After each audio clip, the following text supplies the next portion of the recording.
حضرت علی رضی اللہ تعالی عنہ سے مروی ہے کہ نبی کریم صلی اللہ علیہ وآلہ وسلم نے ارشاد فرمایا کہ میری امت 15 قسم کی برائیوں کا ارتکاب کرے گی تو امت پر بلائیں اور مصیبتیں آ پڑیں گی۔ کسی نے پوچھا یا رسول اللہ صلی اللہ علیہ وآلہ وسلم وہ کیا کیا برائیاں ہیں؟ آپ صلی اللہ علیہ وآلہ وسلم نے ارشاد فرمایا جب مال غنیمت کو شخصی دولت بنا لیا جائے گا اور امانت کو غنیمت سمجھ لیا جائے گا اور زکوٰۃ کو تاوان سمجھ لیا جائے گا اور علم دین دنیا طلبی کے لیے سیکھا جائے گا،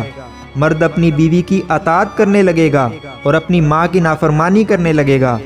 اور آدمی اپنے دوست کے ساتھ نیک سلوک کرے گا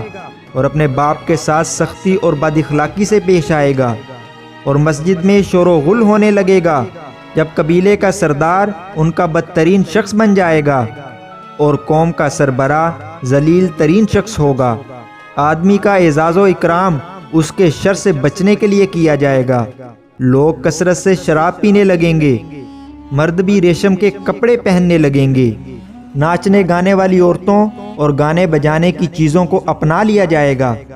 اس امت کے پچھلے لوگ اگلوں پر لعنت بھیجیں گے تو اس وقت سرخ آندھی، زلزلہ، زمین کے دس جانے، شکل بگڑ جانے اور پتھروں کے برسنے کا انتظار کرو، اور ان نشانیوں کا انتظار کرو جو یکے بعد دیگرے اس طرح آئیں گی جیسے کسی ہار کی لڑی ٹوٹ جانے سے اس کے دانے یکے بعد دیگرے بکھرتے چلے جاتے ہیں۔